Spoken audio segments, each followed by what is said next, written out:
नमस्कार मित्रांनो. Today we are discussing about physical properties of first transition series.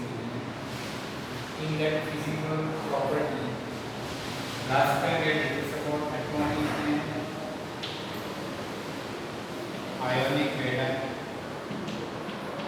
of first transition series and ionization enthalpy of first transition series. For this period, we are discussing about remaining physical property. In that, first one, metallic property.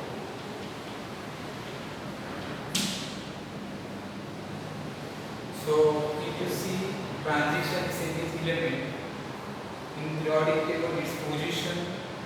So, group first, group second, these are S block element and transition element. They are middle in the periodic tables. So, due to low ionization enthalpy,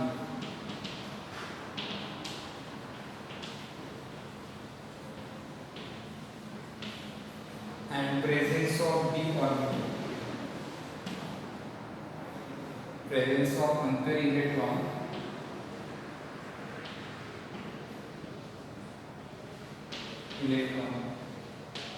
in d orbitals or this transition series element show properties of their metals. So these are about, so due to presence of unpaired electron in n-1 d orbital. n-1 d means, if you see electronic configuration of scandium or titanium, d orbital is 3d and s orbital is 4s. So it is n-1 d orbitals. Then, so presence of unpaired electron and low ionization enthalpy, these are actually characteristics of the metals. So the second one, hard nature of this element. So formation of covalent. So this metallic property, then covalent bond formation. Covalent bond formation due to hard nature.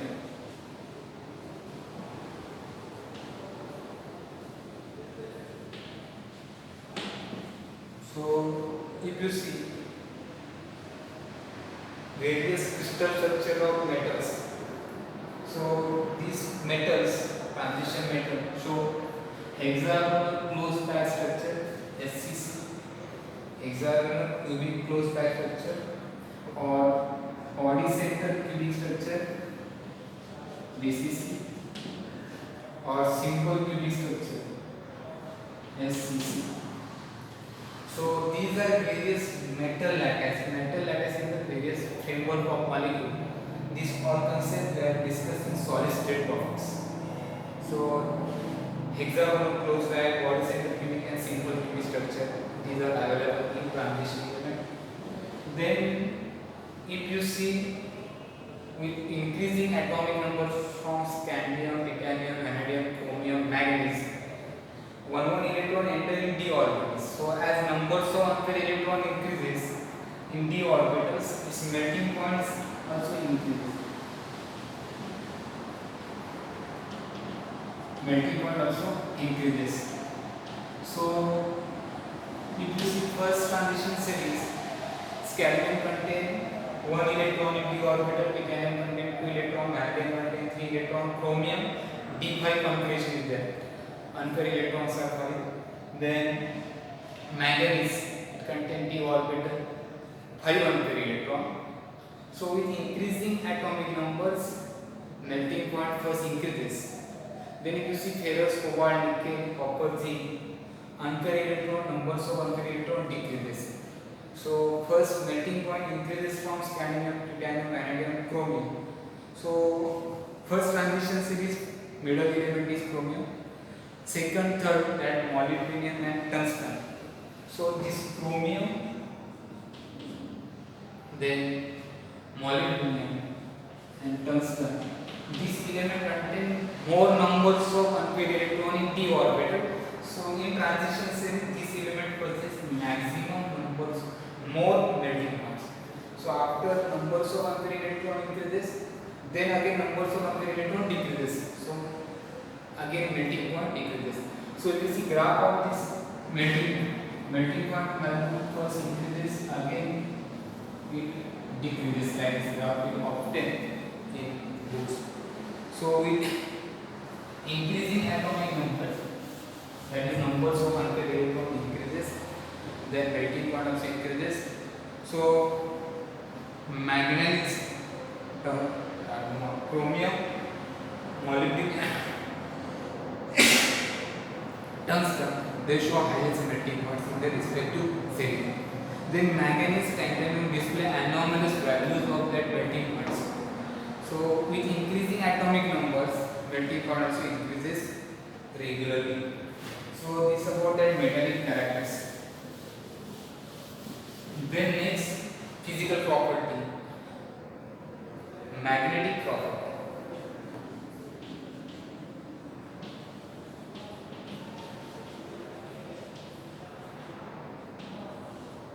So magnetic properties of element depends on numbers of unpaired electron present in substance. So if element contains one unpaired electron, it can pair with other elements. So when any element come in contact with magnetic, so if you produce magnetic field across this element which has one unpaired electron, so element has tendency to pair, then such element we call as paramagnetics. If element does not contain any unpaired electron, so meaning of that it will take any element which contain all electronic pairs from. Then copper's atomic number 29, d orbital contain 10 electrons. So 2, 4, 6, 8, 9, 10. So there is no any unpaired electron, so copper does not change magnetic property. So substances do not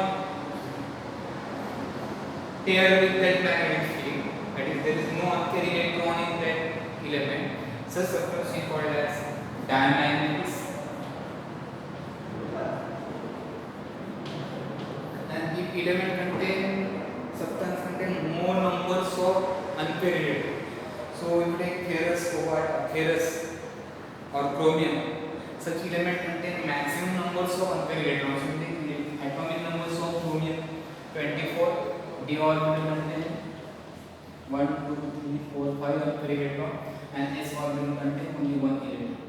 So as numbers of unpaired electrons are more, such element which has more numbers of unpaired electrons, such substance or even called as ferromagnetic substance.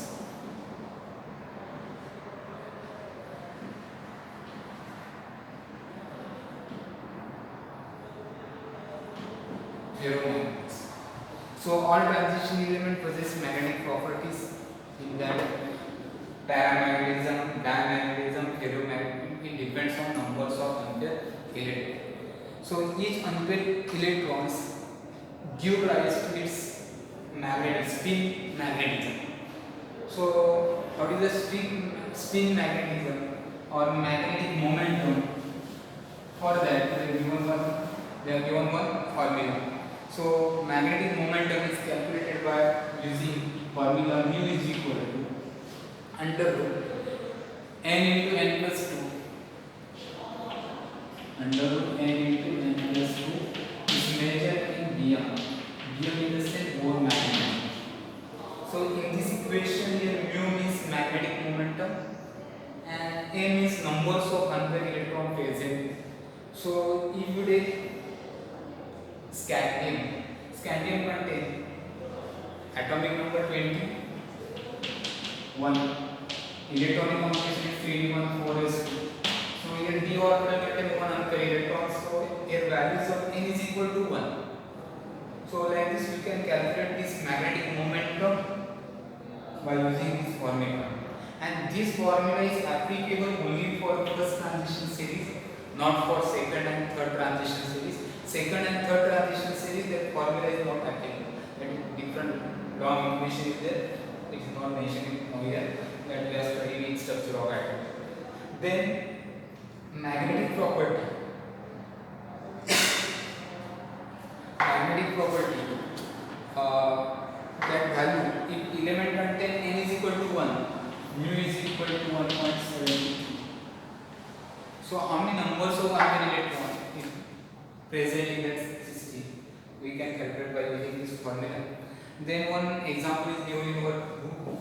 Calculate the magnetic momentum of a divalent cations of a transition metal which atomic number is 25.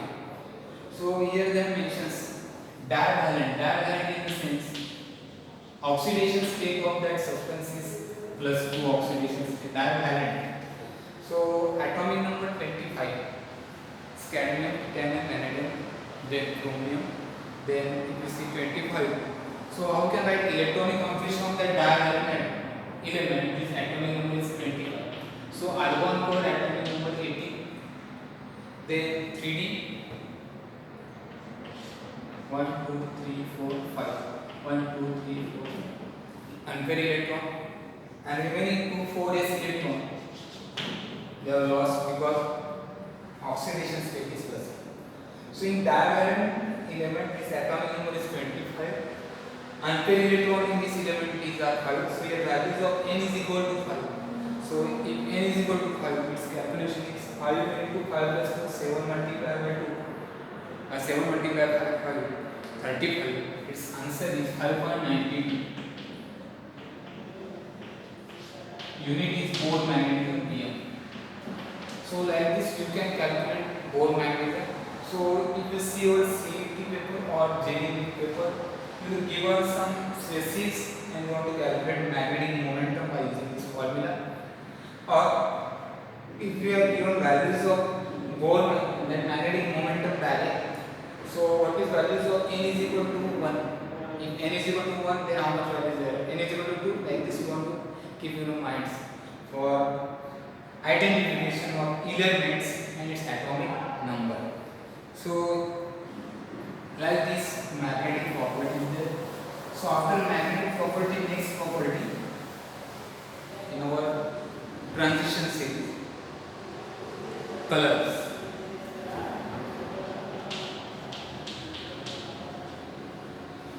So substance appear color due to absorption of light from visible beings. So if you see any substance which has color, so color of substance depends on capacity to absorb light radiation. So any substance absorb light radiation from visible region, and that light radiation due to absorption of light, substance get color. So ionic and covalent compounds formed by transition elements. These are colors. So transition element contain unpaired electrons in d orbitals. So due to unpaired electron, that substance has capacity to absorb light radiation. So if you see color of the substance, so color of the transition metal, here you want to put some points. Color of the transition compound, it depends on first presence of unpaired electron. Unpaired electron. If transition metal contain one unpaired electron, its color is little bit light. If so numbers of unpaired electron increases, then its color also become more and more deep. So absorption of light depends on numbers of unpaired electrons. So first color depends on presence of unpaired electron. Second, DD transition. So DD transition is an important concept. DD transition in the sense, if this d orbital contain 6 electron, if they 5 or 6 electron. So take examples of chromium. Outermost orbital of chromium contain d orbital 1, 2, 3, 4, 5 electron. So when this chromium is alone, that times this 5 electron remains as it is. These are not split into two groups, but in complex. So complex means metal atom attached with ligands. Number n is metal, n is ligands. So in that complex, this 5 electron it will remains as it is, or its electronic configuration will change. So this d orbital is called a degenerate orbital. So in presence of some ligand, these ligands split into two groups, T2G and EG. So sometimes this d orbital is split into two groups, T2G group and EG group. So T2G group and EG group in the sense d orbital has dx, dy, dxy, dyz and dxz orbital which are in between axes, and dz square minus y square, dz square and dx square minus y square, these orbitals which are on axis.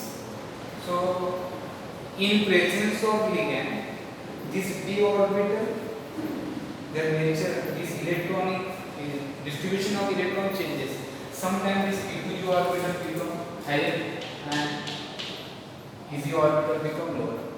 So if ligand field is strong, this orbital is split. If ligand field is weak, this orbital remain in pair form. So it depends on transition. All this we can detail in coordination compound topics. So here you have to keep in mind your DD transition. Color of the transition metal depends on DD first presence of anchor electron, second DD transition, third one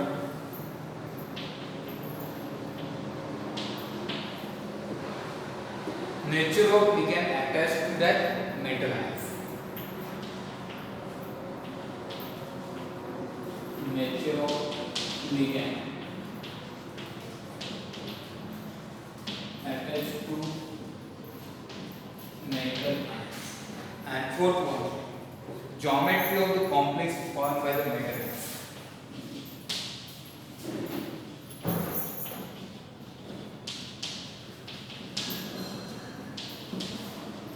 Formed by metal. So in color of the substance, you want to keep this fourth thing, the presence of unpaired electron. Maximum numbers of unpaired electron, substance become more and more deep color. Then DD transition, nature of ligand or geometry of complex. We will ask this question for our board exam. Color of the transition substance depends on which factor. Then you want to write only these four factors. And in some JEE or NEET exam, you will ask questions.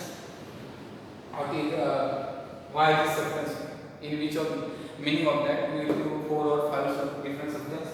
And which substance has among the following which has magnesium, more deep color or less weak color, like this question we ask.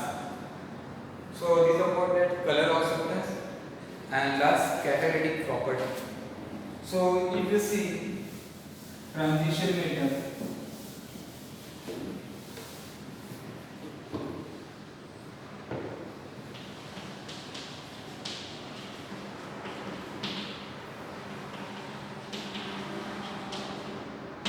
so due to presence of unpaired electrons, this transition metal they involve in oxidation and reduction process. So ferrous, cobalt, nickel, palladium, platinum, all these elements they involve in homogeneous as well as heterogeneous catalysis.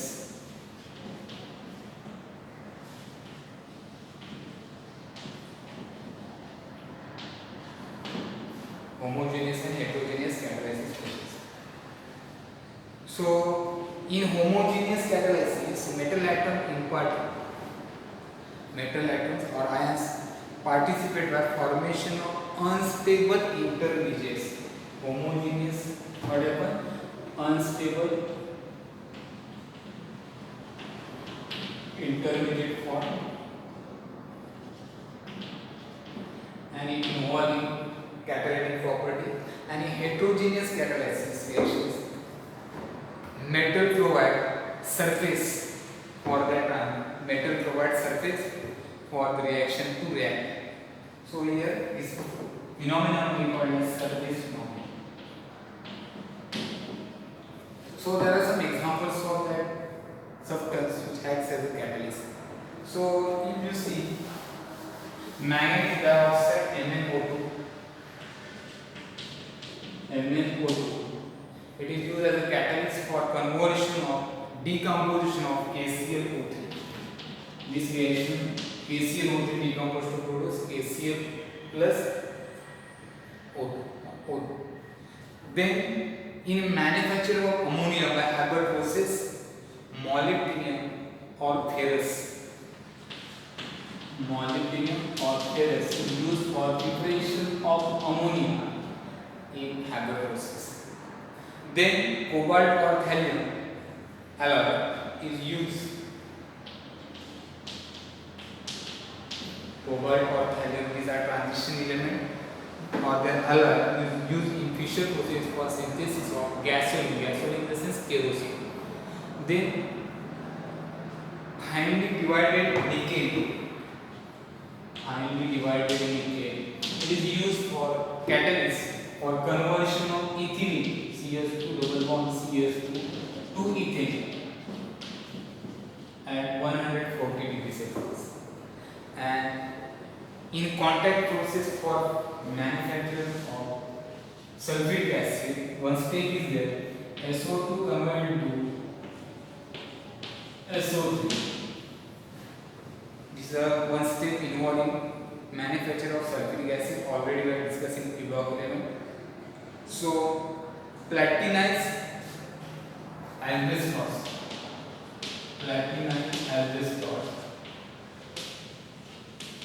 It is used as catalyst. And conversion of carbon monoxide to carbon dioxide, ferrous or chromium is used as a catalyst.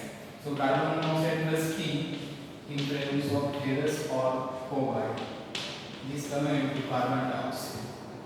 So all these are examples of catalyst reaction. So transition metal, here you want to keep on your minds which catalyst is used for which reaction. Manganese dioxide for decomposition of KClO3, molybdenum ferrous is used for manufacture of ammonia by Haber process, CO or helium is used for manufacture of gasoline is kerosene.